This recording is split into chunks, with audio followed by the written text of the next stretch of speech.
మరొక అప్డేట్తో ముందుకు రావడం జరిగింది. పిఎం కిసాన్ అమౌంట్ అనేది ఫిబ్రవరి నెలలో వేయడం జరుగుతుందండి. ఇది 6,000 నుంచి 10,000 రూపాయలు పెంచడం జరిగింది. ఈ 10,000 కూడా ఫిబ్రవరి నెలలో వేస్తామని చెప్పడం జరుగుతుంది. కాబట్టి ప్రతి ఒక్కరు కూడా పిఎం కిసాన్ సంబంధించిన ఈకేవైసీ అనేది ప్రతి ఒక్కరు చేయించుకోవాలి.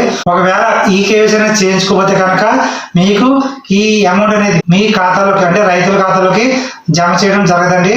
ప్రతి ఒక్కరు కూడా మీ దగ్గర ఉన్న మీ సేవా కేంద్రాలకు కానీ లేదా డైరెక్ట్గా పిఎం కిసాన్ వెబ్సైట్ ద్వారా కానీ ఈ కేవైసీని చేయించుకోండి. అప్పుడు మాత్రమే అమౌంట్ అనేది పడే అవకాశం ఉంది. ఇంతకుముందు ఈ కేవైసీ చేయించుకున్నాం కదా అనే ఉద్దేశంతో వద్దు. ప్రతి ఒక్కరు కూడా మీ దగ్గర ఉన్న మీ సేవా కేంద్రానికి వెళ్ళి చెక్ చేసుకోండి. అయితే ప్రాబ్లం లేదండి.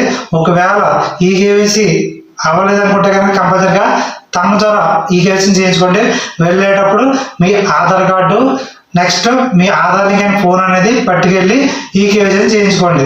ఓకే ఫ్రెండ్స్, ఈ వీడియో కనుక మీకు నచ్చినట్లయితే లైక్ చేయండి, షేర్ చేయండి. Thank you for watching.